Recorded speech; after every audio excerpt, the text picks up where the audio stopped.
Senhores acadêmicos, amigos da academia, estes que estão aqui hoje e os que nos seguem pela internet. Uma boa tarde, sejam bem-vindos. Nós estamos tendo hoje um especial prazer, um privilégio, uma honra de receber aqui o embaixador Rubens Recupero. Ele aceitou responder a uma pergunta que eu formulei para esse seminário. Esse seminário que se chama O que falta ao Brasil? Por aqui já vários estiveram, vários conferencistas, alguns acadêmicos, Edmar Baixa, Antônio Cícero, Carlos Diegues, e também a doutora Anísia Trindade, que é a presidente da Fiocruz. Respondendo a essa pergunta, o título que eu recebi do embaixador Rubens Recupero foi uma outra pergunta, não é? E essa pergunta é: um futuro pior do que o passado? E são reflexões na antevéspera do bicentenário da independência. Eu agradeço muito ao embaixador a presença aqui e vou passar a palavra a ele, porque nós até agora cuidamos de que o Brasil não fosse eternamente o país do futuro, e procuramos abordar as possibilidades, aquilo que nos falta para nos tornarmos o país do presente. Hoje ele se pergunta se o futuro será pior do que o passado. E eu vou passar a palavra a ele, esperando que o futuro não seja pior do que o passado. Vamos ver. Com a palavra, o embaixador Rubens Recupero.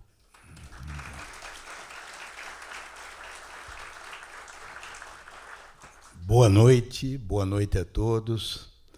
Minha cara Rosisca, muito obrigado por esse convite honroso. A todos os acadêmicos e acadêmicas, amigos que estão aqui presentes, velhos amigos, colegas, senhoras e senhores.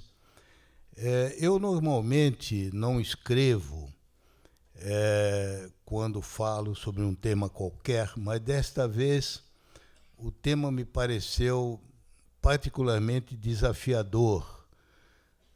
A Rosisca, quando me falou que o ciclo era o que falta ao Brasil, é uma pergunta em que realmente é difícil de dar resposta, uma pergunta muito ambiciosa, né? Vocês vão ver que, na verdade, no meu título, que está embutida a ideia é de que o que nos falta é a esperança, a confiança no futuro, né?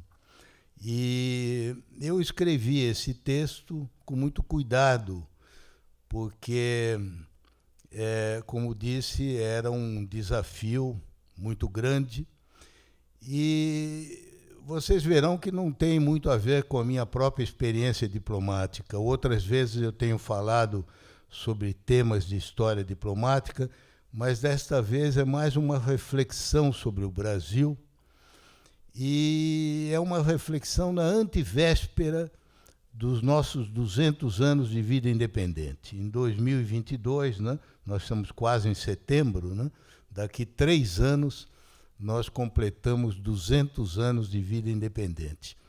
E nessas ocasiões, em geral, nós sentimos que é o momento de dar um balanço nas coisas, né, e de ver o que é que nós fizemos desses 200 anos de construção de uma nação.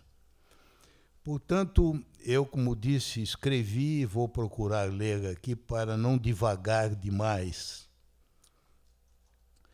O que falta ao Brasil? Ao Brasil falta muito, quase tudo, para ser o sonho intenso de que fala o nosso hino. Uma lista exaustiva das carências nos aproximaria do infinito. O problema maior, no entanto, não é a ausência de muitas coisas desejáveis. O pior é que nos privamos da única condição indispensável para um dia conquistar o que nos falta. Perdemos a esperança, isto é, a confiança de que o futuro nos trará remédio às agruras do presente, da mesma forma que antes o presente, o nosso presente, costumava superar os problemas do passado. Vivemos um déficit agudo de esperança. E sem esperança não existe a possibilidade de construir o futuro. O sentimento tem precedentes, geralmente em momentos de profunda desestabilização das instituições e das pessoas, como na súbita derrubada da monarquia. Joaquim Nabuco temia até o desmembramento do país ou a perda da noção de liberdade. O Visconde de Tonnet chegava a dizer numa carta que ele sentia intensa vergonha de não ter morrido. Silveira Martins, na casa de Rio Branco, em Paris, comparava o Brasil ao que Diderot escrevera da civilização russa, um fruto que apodrecera antes de amadurecer. O regime de Pedro II, que esses brasileiros confundiam com o melhor Brasil possível, possuía aspectos respeitáveis. Era, contudo, um país de pouco mais de 14 milhões de habitantes, a maioria analfabeta, com expectativa de vida inferior a 30 anos, muitos recém-saídos da escravidão e abandonados à própria sorte. Houve depois outras fases de abatimento, mas a versão mais grave data de poucos anos atrás, de 2015 e 2016, o instante em que começou a desfazer-se a ilusão de que o país tinha dado certo. Guardadas as proporções, o naufrágio da hegemonia do PT cumpre na história brasileira função análoga ao do colapso do comunismo no mundo. Para melhor explicar a afirmação, peço licença para transcrever na íntegra uma observação de Emmanuel Levinas sobre o sentido do fim do comunismo. O jornal La Stampa lhe havia perguntado, pouco antes de sua morte, em 1995, se pensava que esse acontecimento havia sido uma grande vitória para a democracia. E o filósofo respondeu, abre aspas, não, penso que as democracias perderam e muito. Apesar de todos seus horrores, seus excessos, o comunismo havia sempre representado a esperança de uma ordem social mais equitativa. Não é que os comunistas tivessem uma solução ou estivessem preparando uma, ao contrário.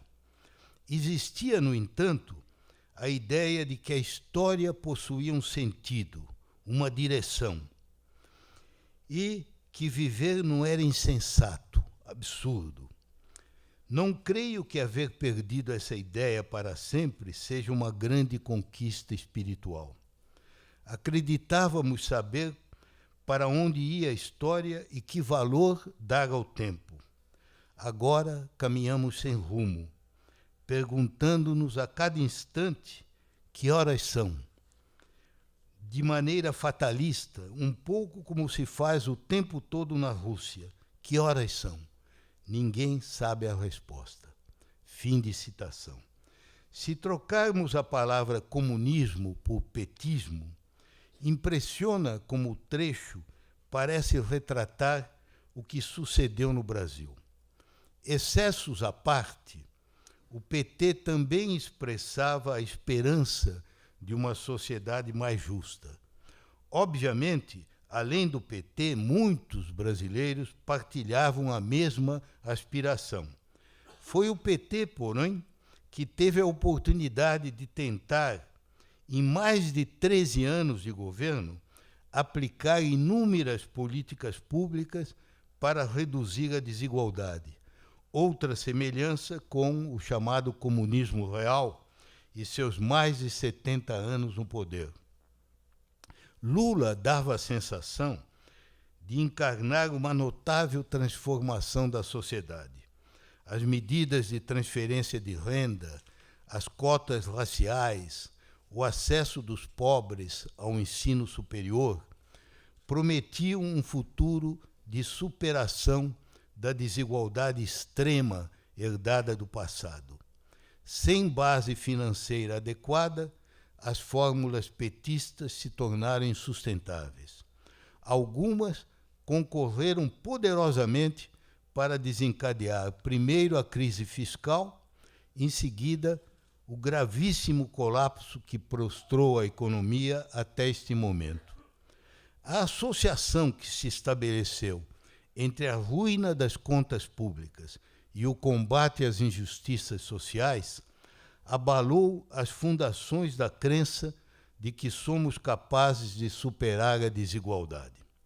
Após os sucessos do Plano Real, do crescimento no governo Lula, da conquista do grau de investimento, a debacle da economia trouxe de volta aos brasileiros o efeito psicológico desmoralizante do fracasso.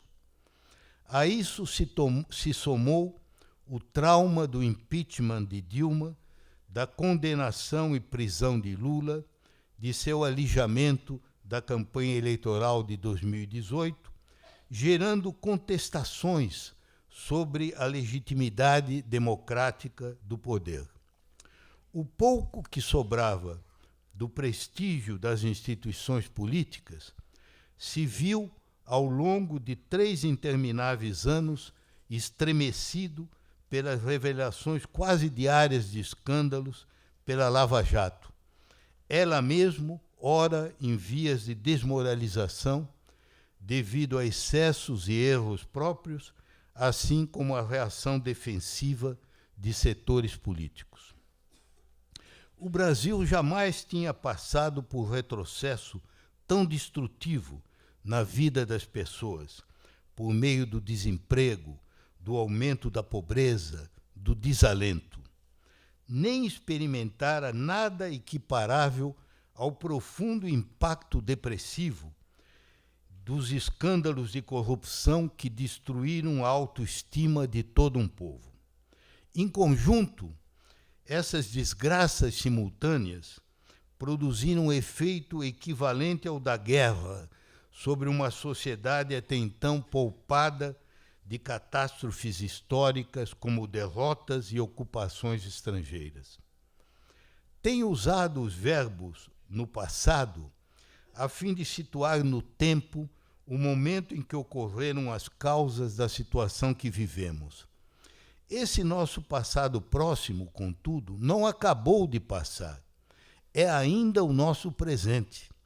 Neste mesmo instante, ele continua a nos fazer sofrer na persistência da estagnação econômica, do desemprego, do retrocesso social, da barbárie das prisões, da corrupção, da destruição da Amazônia, da degradação dos homens que nos desgovernam. A mais angustiante crise de nossa história se prolonga como obra de demolição em pleno andamento, como um work in progress, agravada pelo advento de um governo retrógrado, cujo único programa reside na demolição sistemática do passado. Se a analogia com o contexto externo for correta, deve-se esperar também por aqui uma transição dolorosamente longa, até que desponte período histórico diferente.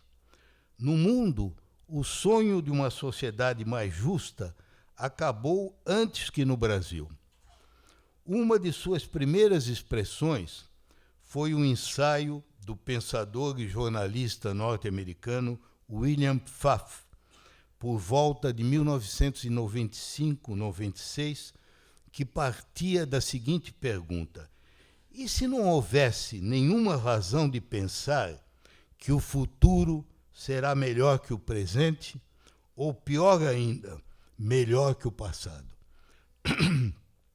Desde o Iluminismo, acreditava-se que a história se encaminhava a um futuro que, retrospectivamente, daria sentido ao passado. Essa bela confiança tinha se evaporado. Profético, o ensaio de Pfaff antecedeu as calamidades que se sucederiam nos anos seguintes. A lista é interminável. O genocídio de Ruanda, os massacres da Bósnia, os atentados do 11 de setembro, a eterna guerra do Afeganistão, a invasão do Iraque, a proliferação do terrorismo, a guerra civil da Síria, a anarquia na Líbia, as massas desesperadas de refugiados, a devastadora crise financeira de 2008, o aumento da desigualdade por toda parte, a conquista do poder nos Estados Unidos pelo mais reacionário dos populismos. A passagem para um novo milênio se cumpriu sob o signo da tragédia que voltou a pautar a história. Ubíqua, a crise da democracia liberal se manifesta por todo lado. Cobrem já boa parte da população mundial os regimes antiliberais, anticientíficos, negadores da mudança climática, hostis às elites intelectuais, à tolerância da diversidade, ao respeito do outro em matéria sexual ou cultural.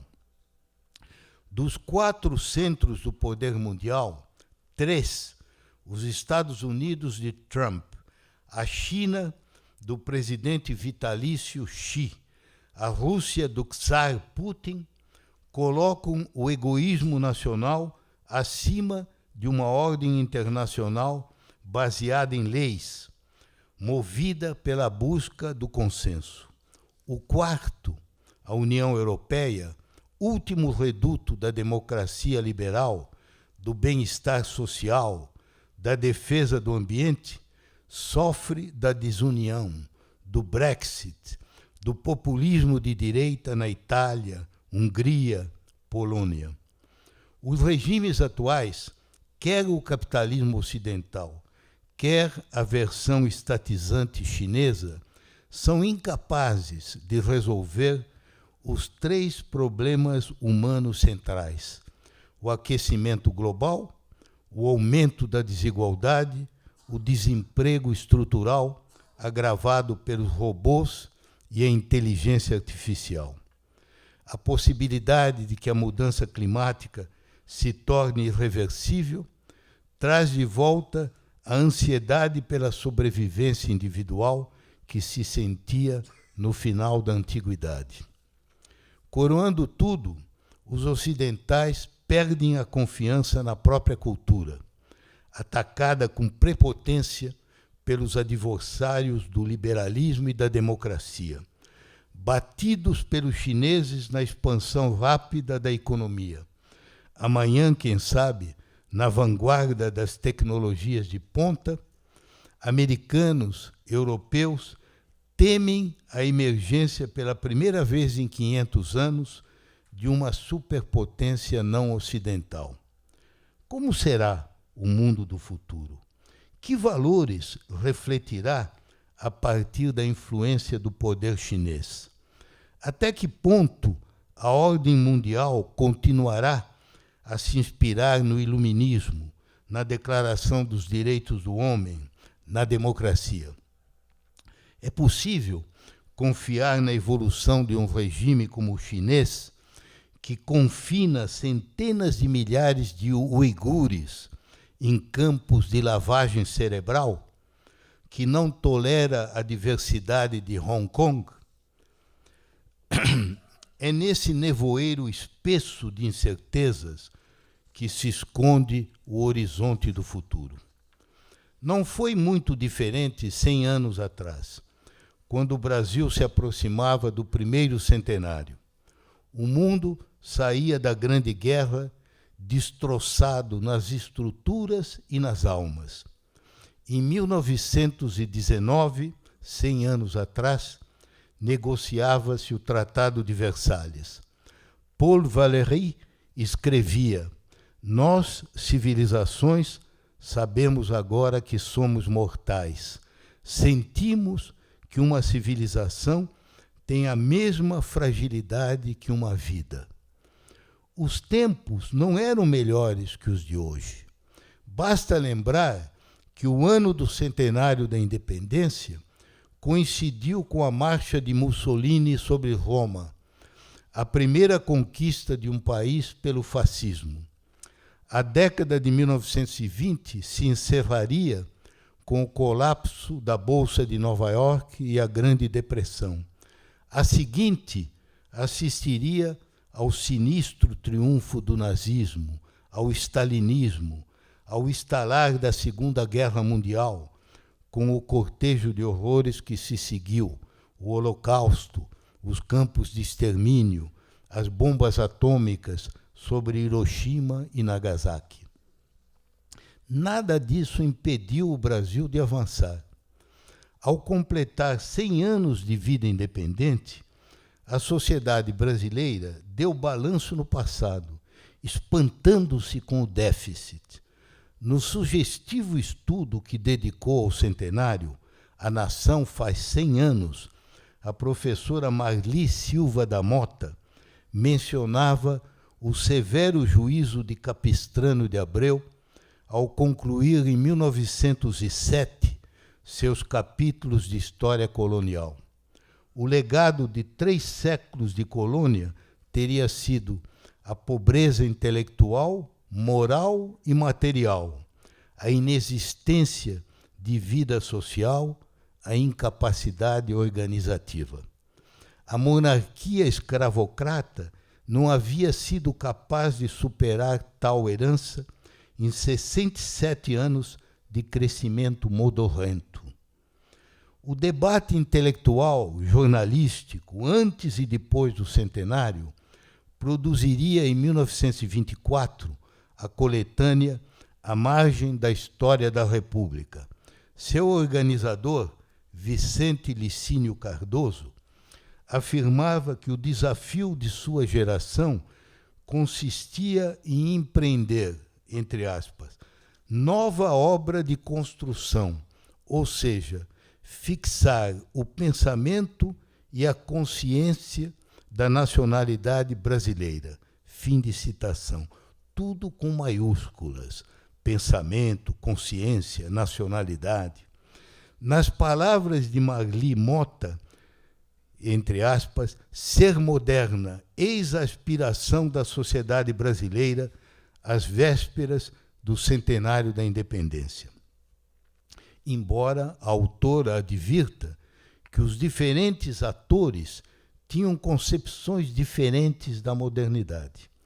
A diversidade marca, de fato, as manifestações do centenário, que se inauguram em fevereiro com a Semana de Arte Moderna de São Paulo, seguindo-se a fundação do Partido Comunista do Brasil, a do Centro Dom Vital, núcleo do pensamento católico conservador, por Jackson de Figueiredo, o sacrifício heróico dos 18 do Forte de Copacabana, primeira manifestação pública do tenentismo, a Exposição Internacional de Setembro e a instituição, no último dia do ano, do Imposto de Renda.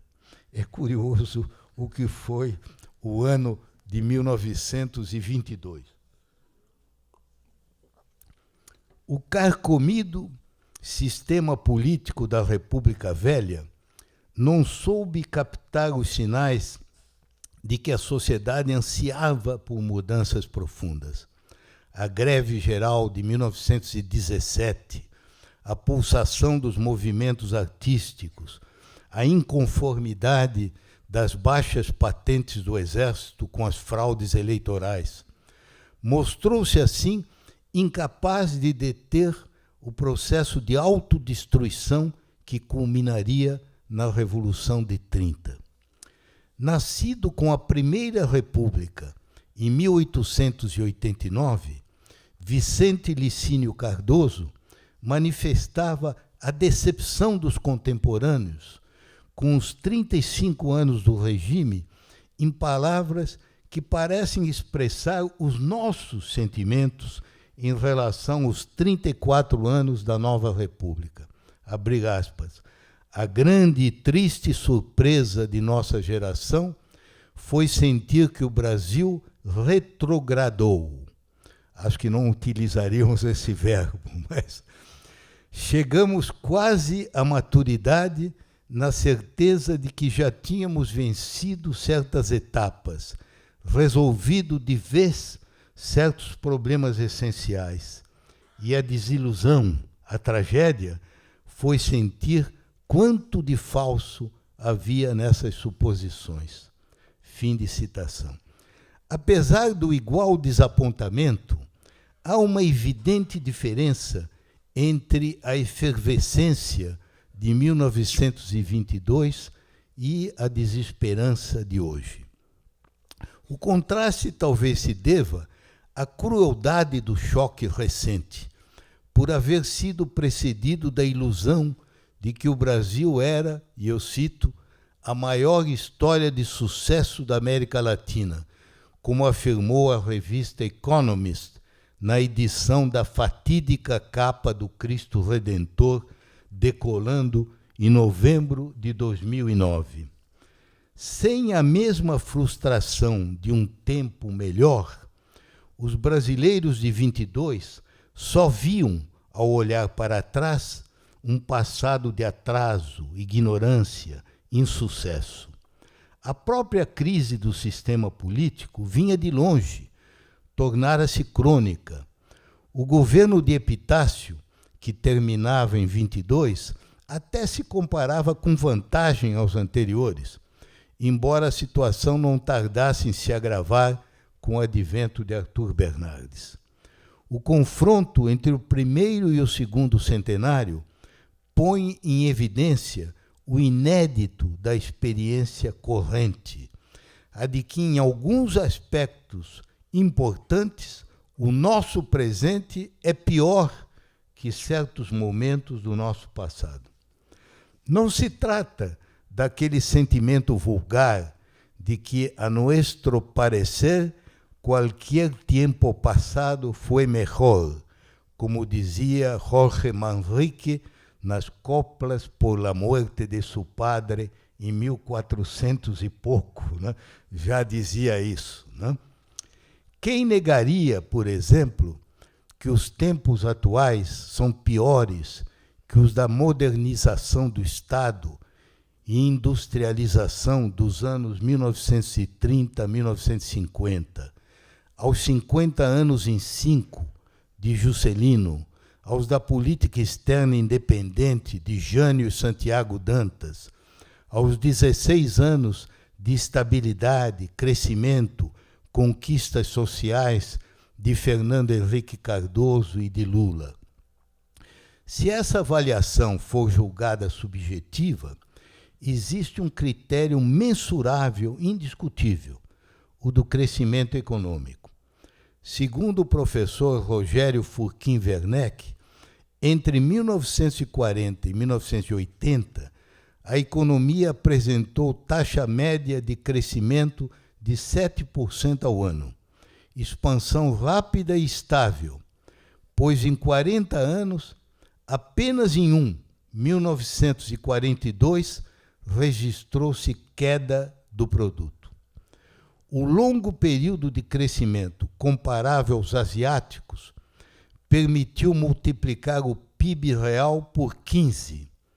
Apesar da população haver triplicado no período, o produto por habitante cresceu mais de 5 vezes. Compare-se agora com as 4 décadas seguintes, de acordo com os dados do estudo da Goldman Sachs, de maio deste ano, intitulado Brasil, 2 décadas perdidas em 40 anos. Poderia o país perder meio século? É o título do estudo. Afirma o estudo, e aí eu cito, que nas 4 décadas entre 1981 e 2020, o crescimento real do PIB per capita quase certamente ficará em menos de 0,8% ao ano, na média. Nesse passo, levará 87 anos para dobrar a renda per capita. Em 2 das últimas 4 décadas, o Brasil experimentou declínio de crescimento real do PIB per capita, a de 1980 e provavelmente a de 2010. A próxima década poderia também ser perdida. Nesse caso, o Brasil teria perdido meio século. Fim da citação. Isso é o estudo que diz. Esta última frase parece ecoar as palavras do Barão de Cotegipe, ou Barão de Penedo, sobre a Guerra do Paraguai. Maldita guerra, atrasa-nos meio século. Um fracasso de 50 anos é assustador. É preciso martelar esses dados a fim de combater a complacência e reconhecer que estamos diante do maior desastre de desempenho coletivo de nossa história recente. Temos de admitir que o nosso presente é, sob esses aspectos, muito pior do que certas fases do nosso passado. Existem, claro, luzes que se contrapõem às sombras. Estes 40 anos de altos e baixos coincidem com a consolidação da democracia. Sem arbítrio nem poderes especiais, a democracia encontrou soluções a problemas criados ou agravados pelos militares. A crise da dívida externa, a inflação explosiva e sem controle, a destruição dos direitos humanos, a ruína do Estado de Direito, entre outros. Nesse período, em especial nos 20 anos entre 1995 e 2015, que é basicamente, né, o período Fernando Henrique e o período Lula, um pouco mais, né, alcançou-se a maior redução relativa da pobreza e da indigência de nossa história. O Plano Real criou uma moeda estável, instituiu-se o Ministério da Defesa para subordinar os militares ao poder civil. Atingiu-se a universalização do ensino fundamental. Os estudantes das classes C, D, E no ensino superior saltaram, vejam vocês, essa cifra me parece espantosa, saltaram de 87 mil em 95 para 2,1 milhões em 2015. Lançaram-se as bases de um serviço de saúde universal. Os progressos são reais. O problema é que, depois de gerar tais resultados, o sistema político-econômico mostra sinais de esgotamento, produzindo rendimentos decrescentes. Ora, se a estagnação se perpetuar, muitas conquistas se revelarão insustentáveis a longo prazo. Foi o que sucedeu na Argentina, onde os progressos educacionais e sociais vêm sendo gradualmente erodidos pela crise quase permanente. O bicentenário da independência argentina, em 2016, encontrou a nação pior do que 100 anos antes, no primeiro centenário, quando era a 5ª maior economia do mundo. O decadentismo, o declínio secular que nos habituamos a atribuir a nossos vizinhos do Rio da Prata é, na verdade, doença contagiosa, que já transpôs nossas fronteiras. A exemplo de 100 anos atrás, a aproximação do segundo centenário fornece estímulos para reagir à doença antes que se torne crônica. Em 1922, esse papel pioneiro correspondeu, em primeiro lugar, à Semana de Arte Moderna. Um século depois, ultrapassado o debate de 22 sobre a modernidade e a questão da identidade nacional, o que nos cabe é identificar razões para confiar que o futuro será melhor que o presente e superior aos melhores momentos do passado. Precisamos de razões plausíveis para recuperar o que perdemos devido aos sucessivos fracassos, a confiança em nossa capacidade de influenciar o futuro, de dar-lhe um sentido humano. O ponto de partida terá de ser a renovação da cultura, da filosofia, da literatura, das artes, como na Semana de Arte Moderna, como na geração espanhola de 1898 e na experiência de tantos outros povos, o Risorgimento italiano e de tantos outros.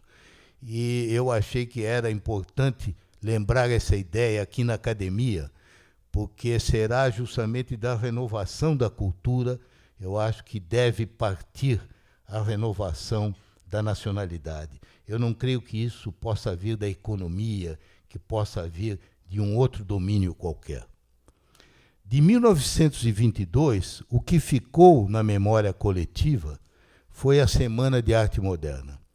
É por referência a Mário de Andrade, a Oswald, a Bandeira, a Drummond, a Villa-Lobos, aos que vieram depois, que nos definimos na consciência de uma identidade bem diferente da que prevalecia anteriormente. No campo das ideias, hoje, os sinais não são encorajadores. A novidade, se é que cabe tal palavra, é a versão brasileira requentada de um fenômeno mundial, a seita de extrema-direita que mistura ideólogos pós-fascistas com iluminados, astrólogos, apocalípticos e lunáticos de todo gênero.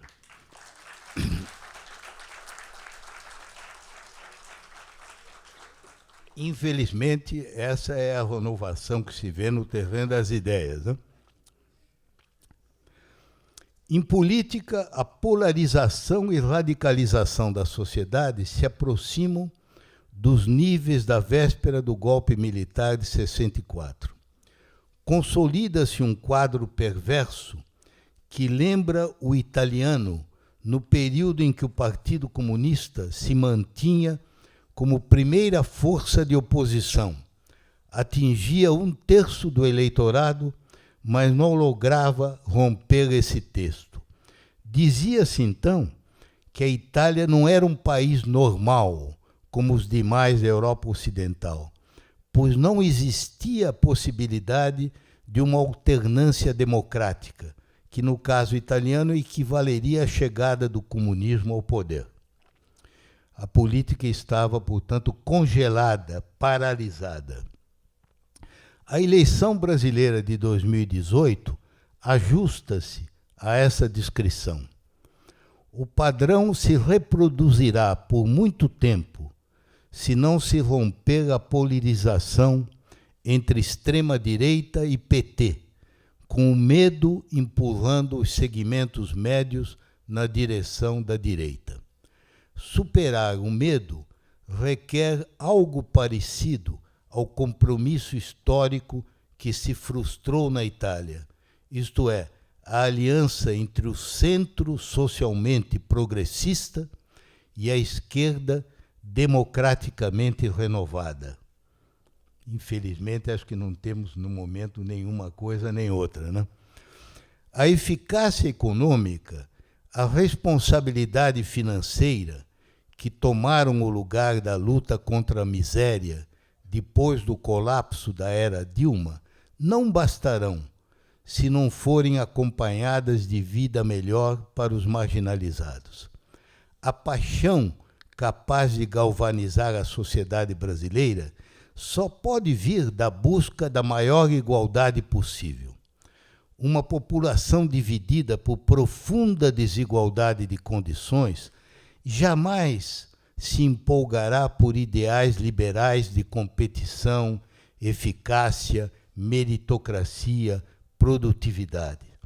Necessárias para tornar sustentável a economia, essas qualidades precisam ser conciliadas com forte redistribuição da propriedade e da renda.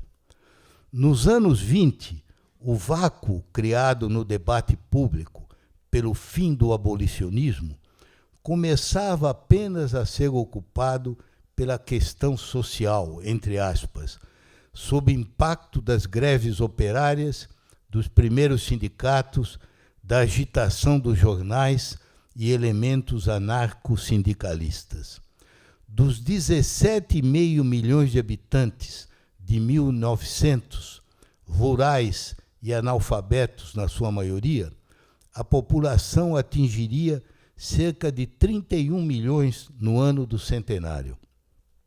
A partir de então, acelera-se a dupla explosão demográfica e urbana, hoje em grande parte concluída, até chegar aos atuais 209 milhões, 87% vivendo em cidades. O crescimento concentrou-se maciçamente nos pobres. Deu nascimento às favelas, às gigantescas periferias que circundam as cidades, mesmo as cidades pequenas do interior. Nelas se desenvolve um ator social novo, de cultura original, até na religiosidade carismática e na expressão política. Esse ator novo exige um lugar ao sol, na vida política, na economia, na cultura. A história dos últimos 100 anos se confunde com o esforço de integração da periferia, das resistências aos avanços, dos políticos e partidos que tentaram canalizar a luta ou se beneficiar dela. Getúlio Vargas, o PTB, Lula, o PT. Ninguém se iluda. O aparecimento de um novo ator social e político sempre tem efeito desestabilizador. Assim sucedeu na Europa da Revolução Industrial, com as revoluções de 1815, 1848, da Comuna de 1871. Entre nós e no resto da América Latina não será diferente. Não haverá paz, estabilidade, retomada do desenvolvimento sem a integração progressiva do novo ator como cidadão, produtor, consumidor, agente de cultura. Urge, por isso, dobrar a página desta anomalia monstruosa produzida pelo medo na última eleição, reabrindo o caminho para devolver a esperança a todos os brasileiros, em especial aos que mais carecem dela. Depois desta hora do poder das trevas, impõe-se dar sentido à história, recuperar o sentimento de que a vida humana no Brasil não é absurda e insensata. Nesse esforço, cabem à renovação da cultura e aos intelectuais um papel insubstituível. Trata-se com efeito, como escrevia Marcuse em O Homem Unidimensional, de fazer com que os extremos se encontrem, isto é, que a consciência humana mais evoluída se ponha a serviço da força humana mais explorada. Não está escrito nas estrelas que o nosso futuro será melhor ou pior que o presente e o passado. Sem o consolo das certezas ilusórias, depende apenas de nós, de nossa ação consciente, que os próximos 100 anos revertam o declínio, garantindo-nos um futuro melhor que o presente e superior ao passado. Devemos devolver o Brasil Não uma esperança qualquer, mas aquela de que afirmava Walter Benjamin: é apenas por causa dos que não têm esperança que a esperança nos foi dada. Muito obrigado.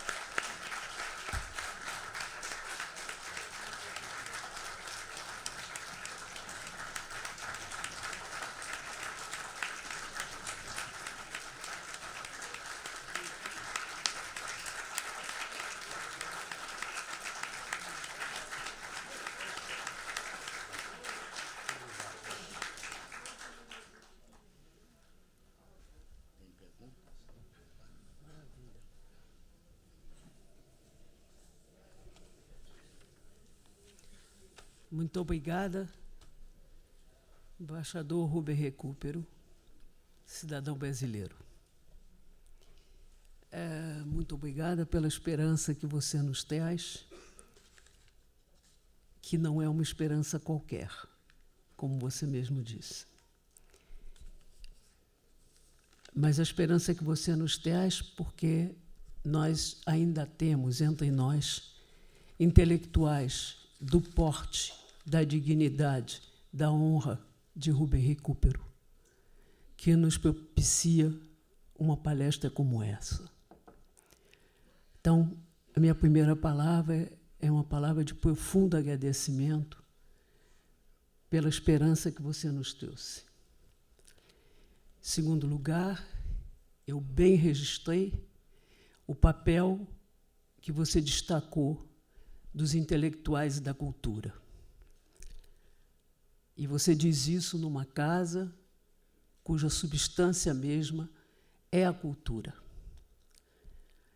E eu não posso concordar mais do que concordo com você quando você diz que aos intelectuais cabe reinventar a cultura, cabe, na verdade, reinventar o Brasil e reinventar a esperança. Eu não posso tampouco imaginar melhores palavras do que as suas para encerrar esse ciclo que foi uma constante pesquisa ao longo de um mês do que nos falta para finalmente ser o país que foi pensado, o país que foi sonhado, e por qual sonho esse, por qual a cultura contribuiu permanentemente. E a cultura é, penso eu ainda, o maior ativo do Brasil. E é sobre ela que nós tentamos aqui trabalhar e tentamos aqui refletir. Muito obrigada, Rubem, por ter vindo aqui conversar conosco e fechar de uma maneira tão extraordinária esse ciclo no qual nós investimos tanta esperança. Essa é a palavra. Muito obrigada.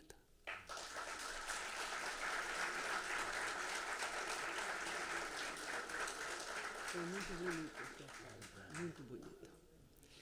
Eu preciso convidar a todos para os próximos eventos aqui da academia. Nós vamos ter, no dia 3 de setembro, a música de câmara na BL, terça-feira, às 12h30. No dia 4 de setembro, às 15h30, a Cinemateca, que está agora funcionando aqui, com o filme Elogio da Liberdade, que generosamente conta a minha história, a minha vida.